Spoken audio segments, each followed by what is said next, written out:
Welcome to the Daughter Arise channel. My name is Yvonne and this channel is all about bringing you content surrounding childhood sexual abuse.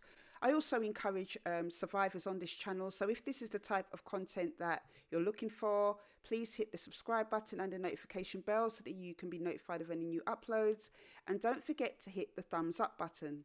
So in today's video, I want to talk to you about a story I came across about a footballer and his friend that have been jailed for sexual activity with children. Now, I was meant to do this story a few days ago, but I had other things going on at the time, so I couldn't get to record. But I'm going to share this story with you, and I will leave a link to it in the description box below. So the headline says, TYRELL Robinson and Korie Berman jailed for sexual activity with children. A former Bradford City footballer has been jailed for having sex with an underage girl and taking a photograph of his friend in bed with two others. TYRELL Robinson and his friend Korie Berman met the three 14-year-olds at his flat in Bradford in August 2018. Bradford Crown Court heard the 23-year-old knew the girls' ages and had discussed the fact with Berman. Both men admitted sexual activity with the child. Robson was jailed for 3.5 years and Berman for 6. Julian Batts, prosecuting, said the player had met the victims at a social event he had been told not to attend by Bradford City's management. The court was also told the club had given all the players safeguarding training regarding young and vulnerable people, which included guidance about not giving under 18s their contact details. However, Robson later sent one of the girls a message saying, "I think you're stunning, but your age is a killer." Robinson from South Oakenden, Essex, admitted having sex with one of the girls in his bedroom after he and Berman met up with them. He also took a photo of Berman in bed with two other girls and shared it with him. Berman admitted to the police he had sex with them, although the court heard the girls, who had been given alcohol, had little or no recollection of events and had been violently ill afterwards. The court also heard Berman from Thurrock in Essex had sex on 2 other occasions with one of the girls at Robson's flat while the footballer was away. Robinson, suspended by Bradford City days after the attack in August 2018, was later sacked by the club. Judge Richard Mansell QC said the teenagers had been immature, typical 14-year-olds who were sexually inexperienced, naive and vulnerable to grooming and sexual exploitation by adult men. All 3 girls and their family have suffered considerable harm, he added. In addition to their sentences, both will be on the sexual offenders register for life. So first of all, I want to say that it's a very positive result that both of these men have been jailed. Totally in the wrong and absolutely disgraceful, especially for TYRELL Robinson, who was in a position of trust to abuse his power, and him and his friend abused these 2 young girls.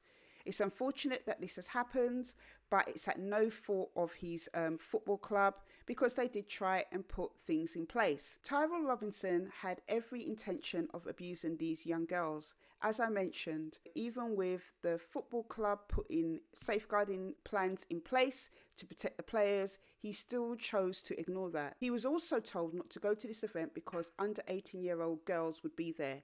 He still chose to go. And then after that, he decided to contact this 14-year-old girl and try to flatter her, by telling her she was stunning. So, there's a couple of things I want to pick out from this story. And the first thing is that, again, we have a case here of 2 black child sex offenders. And a lot of people are not going to like me pointing this out, but I'm going to continue to point it out because it is very important. Too often in society, too often in the work that I've been doing over the last 10, 11 years, people are very quick to point out when it comes to other races, for instance, maybe Asian grooming gangs, white offenders, white paedophiles, that they're doing this type of activity. But when it comes to black men who are doing this activity, you don't really hear nothing about it. But in the work that I do see a lot of survivors and victims who come forward who, like me, were sexually abused by black paedophiles. And it's important to note this fact. We can't be biased against one race and say they're the only ones that do it, when in fact, those that sexually abuse children come from all different races, classes and religions. Another thing I want to point out here is the process that TYRELL Robinson and his friend went through in order to sexually abuse children. Professor David Finkelhor, who's one of the world's top researchers into child sexual abuse, says there is a 4-step process So with this 4-step process, as I mentioned, the first step is the motivation to sexually abuse the child. Now, as we can see in Tyrell Robinson and his friend's case, they were motivated to do it. He was even telling the young girl, she's stunning, but her age was a killer. But he saw it as a challenge and wanted to do it anyway. The next step is overcoming internal inhibitions, overcoming that moral reasoning that says, I shouldn't be doing it, it is wrong, being disgusted at themselves for thinking like that. He was able to overcome that. The next step is the external inhibitions. As we can clearly see from this story, he removed the girl and her friends from the confines of a safe setting where other adults and other people were around them to the privacy of his flat. That way, he didn't have adults around him, he didn't have anybody overseeing his behavior, and he had these girls totally at his will. And the last step is victim resistance. As we can see in this story, he plied the girl and her friends with alcohol to lower their inhibitions so that he could do what he wanted to do with them, so that him and his friend could sexually abuse these young girls, to the point where the girls had little or no recollection of what was happening to them. I wouldn't be surprised to find out that they've actually done this before, because as I've mentioned, paedophiles rarely change their spots. So that's it for this video. Be sure to subscribe and like. Take care.